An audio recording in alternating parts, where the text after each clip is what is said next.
Hi guys, welcome back to my channel Code Camp and I'm Sheetal. Today I'm here to guide you about one of the most popular languages these days, which is Python. Yes, you heard it right. Python is witnessing incredible growth and popularity year by year and is also considered one of the best programming languages for machine learning. So what is making this language so popular? Let's find out. It is easy to use and learn. It is very easy for new beginners and newcomers to learn this language because it has simplified syntax which is not complicated, which gives more emphasis on natural language, and due to its ease of learning and usage, Python codes can be easily written and executed much faster than other programming languages. Second, it has a mature and supportive Python community. So it's not that Python was created in the last 5 years or 10 years. It has been in picture since last 20 years. Language to grow and mature adequately to support developers. Third, it has got support from some of the renowned corporate sponsors, which are Google, Facebook, Amazon, Instagram, and whatnot.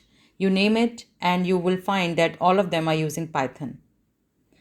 Then, fourth, it's versatile, efficient, reliable, and very fast. Ask any Python developer, and they will wholeheartedly agree that the Python language is efficient, reliable, and it's very fast. It can be used in many environments such as mobile application, desktop application, web development, and hardware programming. It has hundreds of Python libraries and frameworks. There are many frameworks and libraries available for Python language, such as Matplotlib for plotting charts and graphs, SciPy for engineering applications, science and mathematics, Beautiful Soup for HTML parsing and XML, NumPy for scientific computing, Django for server-side web development, and these are only five.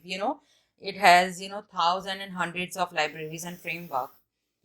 Next, it has big data, machine learning, cloud computing capabilities, which are some of the hottest trends in the computer science world. So, Python is the second most popular tool used after R language for data science and analytics. And last but not least, you might have heard that Python language is being treated as a co-programming language in schools too, and colleges also, due to its countless uses in artificial intelligence, deep learning, data science, and the list is endless. In this way, it is increasing more Python developers and programmers and thus further expanding its growth and popularity. So these are some of the reasons why Python is growing at a supersonic speed. I hope this article has shed some light on Python language and its importance. So if anyone asks you why Python programming, you have your answer ready. Oh, by the way, not to forget that I'm starting a Python tutorial series wherein I would be starting from beginner level and gradually moving on to advanced level. So don't forget to like, share and subscribe so that you get latest updates whenever I post a new vlog. Thank you for watching. Till then, take care. Bye bye.